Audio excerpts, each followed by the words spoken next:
असतोमा षड्गमय तमसोमा ज्योतिर्गमय मृत्युर्मा अमृतं गमय। ओम शांति शांति शांति। अस्मद्गुरु समारंभां नाथयामून मध्यमां लक्ष्मी वल्लभ पर्यंतां वंदे गुरु परंपरा। Audio book लिजेंडમાં આપ સૌનું સ્વાગત છે। હું રાકેશ શાસ્ત્રી આજે તમારી સન્મુખ બંને હાથો પર તપ્ત મુદ્રા ધારણ કર્યા વગર ભગવાન ભક્તની ભક્તિ માન્ય રાખતા નથી આ ઓડિયો બુક લઈને ઉપસ્થિત થયો છું।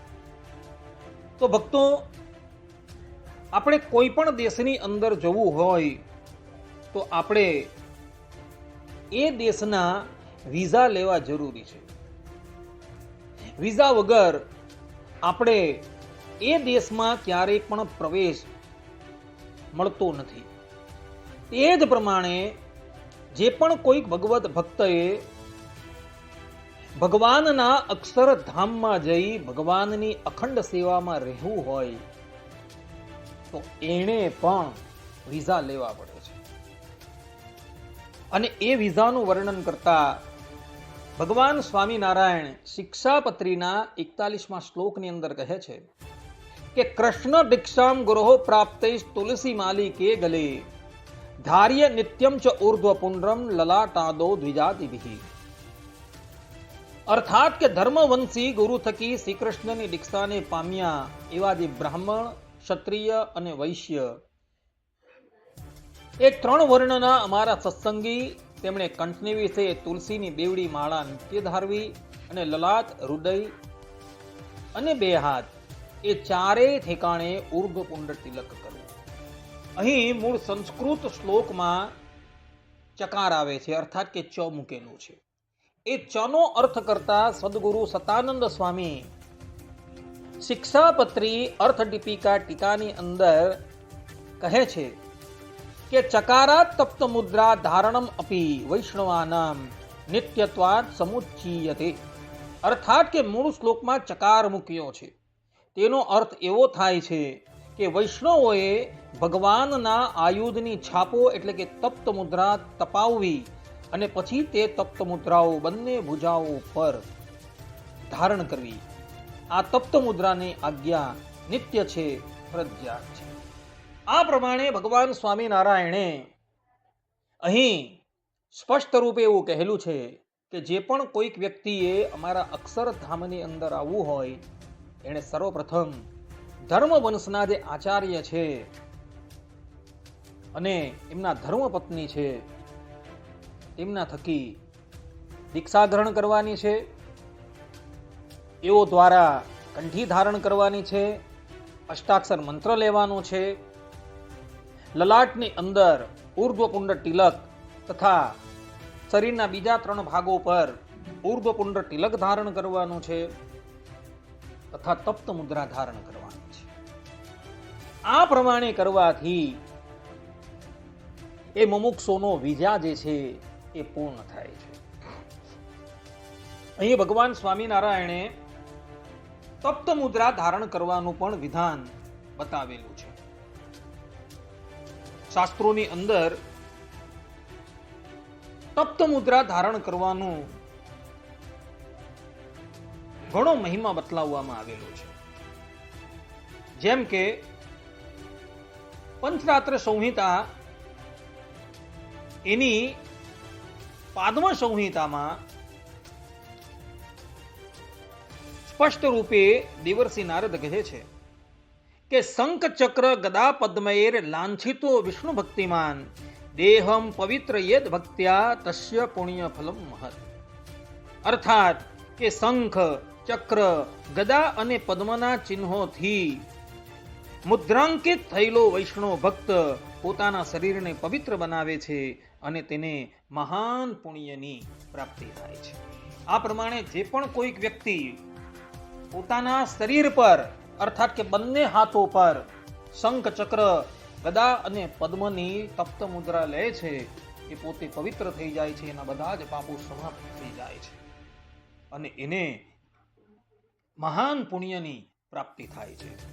જયા આખ્યા સંહિતામાં પણ દેવર્ષિ નારદ કહે છે કે તપ્ત મુદ્રા ધરો ભક્તો વિષ્ણુ લોકમ સગચ્છતિ, અર્થાત કે તપ્ત મુદ્રા ધારણ કરનાર ભક્ત મૃત્યુ બાદ વિષ્ણુ લોકમાં જાય છે.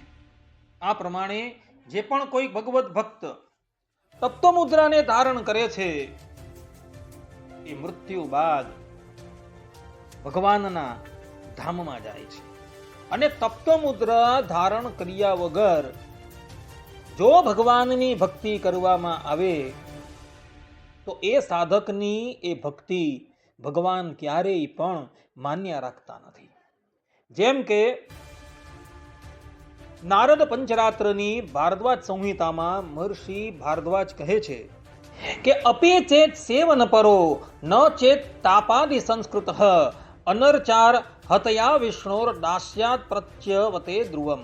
अर्थात कि यदि भगवत जन की सेवा में रट होकर भी जो तापादि अर्थात के शंख चक्र गदा और पद्म इत्यादि तापादि संस्कार रूप से संस्कार प्राप्त न किया हो तो उसे श्री नारायण की अर्चना करने का अधिकार न मिलने से वह भी निश्चित रूप से श्री विष्णु के दास्य भाव से पतित हो जाता है. આ પ્રમાણે અહીં સ્પષ્ટ રૂપે મહર્ષિ ભારદ્વાજ સંહિતામાં એવું કહી રહ્યા છે કે જે પણ કોઈક વ્યક્તિ પોતાના શરીર પર શંખ ચક્ર ગદા અને પદ્મ એ તપ્ત મુદ્રા ને ધારણ કરતો નથી તો એને ભગવાનની સેવાનો અધિકાર પ્રાપ્ત થતો નથી. અને એવા વ્યક્તિની સાધના એની ભક્તિ ભગવાન ક્યારેય પણ સ્વીકાર કરતા નથી. જે લોકોએ આ સંબંધની અંદર કંઈક જોવું હોય એ ભારદ્વાજ સંહિતા પરિશિષ્ટ પ્રથમ અધ્યાય 45મો શ્લોક જોઈ લે. આ પંચરાત્ર શાસ્ત્રની ભારદ્વાજ સંહિતામાં આ વાત લખેલી છે ને પંચરાત્ર શાસ્ત્ર ભગવાન સ્વામિનારાયણે માન્ય કરેલું છે. ગધડા પ્રથમના 52મા વચનામૃતમાં 4 શાસ્ત્રે કરીને ભગવાનના સ્વરૂપને જાણવું એમાં એક શાસ્ત્ર તરીકે ભગવાન સ્વામિનારાયણે પંચરાત્ર શાસ્ત્ર કહેલું છે ને એ પંચરાત્ર શાસ્ત્રની ભારદ્વાજ સંહિતામાં આ વાત લખાયેલી છે. તો જે લોકોએ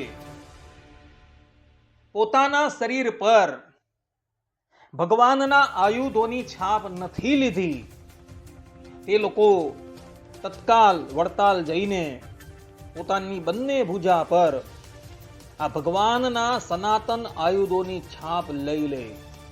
અન્યથા એની ભક્તિ ભગવાન ક્યારેય પણ માન્ય કરશે નહીં. આઈ વિલ રિપીટ, જે લોકો તપ્ત મુદ્રાને ધારણ કર્યા વગર ભગવાનની ભક્તિ કરે છે એની ભક્તિ ભગવાન ક્યારેય પણ માન્ય કરતા નથી. આ તપ્ત મુદ્રા કેટલા વર્ષની ઉંમરે લેવી તો એ સંબંધમાં પણ આ ભારદ્વાજ સંહિતામાં પ્રથમ અધ્યાયના 62મા શ્લોકમાં ભારદ્વાજ મુનિ કહે છે કે અષ્ટમાઠ षोडशाद्वावा धार्यम चक्रादिभूषणम.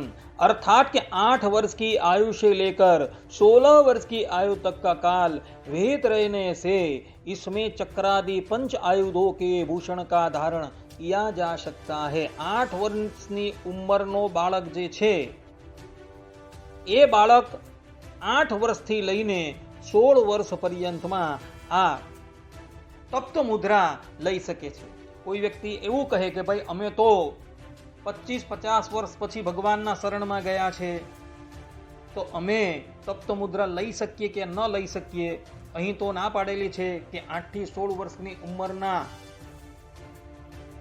જે બાળકો હોય તે લોકો તપ્ત મુદ્રા લઈ શકે એનો ગાળો નિશ્ચિત કરેલો છે. તો હું એને કહું કે ભાઈ જો તમે મોડા ભગવાનના શરણમાં આવેલા હો તો તમે 16 વર્ષ પછી પણ તપ્ત મુદ્રા લઈ શકો છો. તપ્ત મુદ્રા લેવાનું સ્થાન કેવલ ને કેવલ વડતાલ જ છે. વડતાલમાં જ આ તપ્ત મુદ્રા લેવાની છે. આઈ વિલ રિપીટ, સ્વામિનારાયણ સંપ્રદાયના બંને દેશના સત્સંગીઓએ કેવલ ને કેવલ વડતાલમાં જ તપ્ત મુદ્રા લેવાની છે. આ સંબંધમાં ભગવાન સ્વામિનારાયણ સત્સંગી જીવનના ચતુર્થ પ્રકરણના 33મા અધ્યાયના 4થા શ્લોકની અંદર કહે છે કે દ્વારિકાયામ ઇવા યત્રાપી તપ્તમુદ્રાભિરંકનમ સર્વાનચી કરદ ભક્તાં તત્ફલમ ભૂરી વર્ણયન. અર્થાત કે ત્યાર પછી ત્યાં નર નાટ્યધારી રહેલા શ્રી હરિએ દ્વારિકેશ્વર સમસ્ત તીર્થ પરિવાર સાથે સાક્ષાત પોતે વડતાલમાં હમણાં જ સન્નિધિ કરી રહ્યા છે એમ ભક્તોને કહેવા પૂર્વક તપ્ત મુદ્રા ધારણનું ફળ અતિશય વર્ણન કરતા થતા દ્વારિકાની પેઠે જ વૃત્તાલયપુરમાં પણ સુદર્શન આદિ તપાવેલા કૃષ્ણ આયુધો વડે ચિહ્નિત સર્વે ભક્તોને કરતા હતા અને ત્યાં જ તપ્ત મુદ્રા લેવાની આજ્ઞા કરતા હતા. આ પ્રમાણે અહીં સ્પષ્ટ રૂપે વડતાલમાં તપ્ત મુદ્રા લેવાની આજ્ઞા કરેલી છે. હાલમાં કેટલાક ભક્તો છે એ છપૈયાપુરમાં તપ્ત મુદ્રા લેતા થઈ ગયા છે અને પોતાના હાથની ઉપર ટેટુ કોતરાવે છે, પરંતુ એ વાત સંપૂર્ણપણે વિપરીત છે. તપ્ત મુદ્રા કેવલ ને કેવલ વડતાલમાં જ લેવાની છે. આજે પણ લક્ષ્મીનારાયણ દેવના જે મુખ્ય બ્રહ્મચારી છે એ દર પૂનમને દિવસે ભગવાન સ્વામિનારાયણની પ્રસાદીની તપ્ત મુદ્રા દરેક ભક્તોને આપે છે.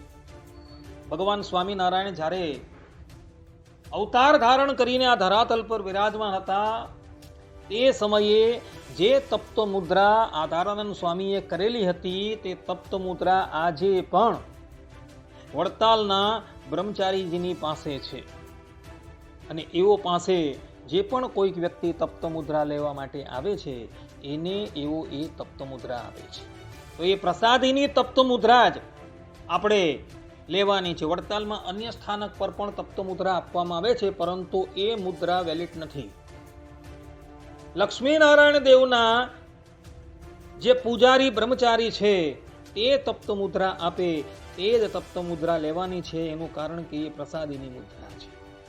માતાઓ અને બહેનો હોય અને એઓએ તપ્ત મુદ્રા લેવી હોય તો એણે વાસણ સુતારનું જે ઘર છે ત્યાં બહેનો તપ્ત મુદ્રા આપે છે એ તપ્ત મુદ્રા એણે ત્યાં લેવાની છે.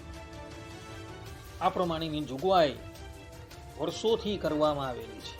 એટલે માતાઓ અને બહેનોએ પણ તપ્ત મુદ્રા લેવાની છે, પરંતુ એ લોકોએ તપ્ત મુદ્રા કાંજી ભવનની અંદર તમે પ્રવેશ કરો ત્યાં જમણી બાજુ વાસણ સુતારનું ઘર આવેલું છે, જ્યાં સાંખ્યયોગી બહેનો રહે છે. તો માતાઓ અને બહેનોએ ત્યાં જઈને એ તપ્ત મુદ્રા લેવાની છે. એ મુદ્રા પણ પ્રસાદીની છે. માટે બધા જ લોકો તપ્ત મુદ્રા ધારણ કરજો અને તપ્ત મુદ્રા ધારણ કરીને જ ભગવાનની આરાધના કરજો. તો જ તમારી આરાધના ભગવાન માન્ય કરશે, અન્યથા માન્ય ન કરશે. અને એ તપ્ત મુદ્રા પણ કેવલ વડતાલમાં જ લેજો. સ્વામિનારાયણ સંપ્રદાયના જેટલા પણ આશ્રિત છે એ લોકોએ તપ્ત મુદ્રા કેવલ વડતાલમાં જ લેવાની છે.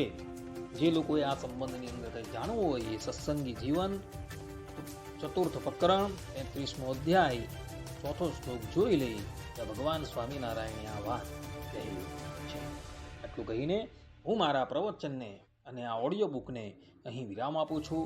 સર્વે સંતુ નિરામયઃ, સર્વે સુખીનો ભવંતુ, સર્વે ભદ્રાણિ પશ્યન્તુ, મા કશ્ચિત દુઃખાગ ભવેત. અસ્તુ. જય સ્વામિનારાયણ.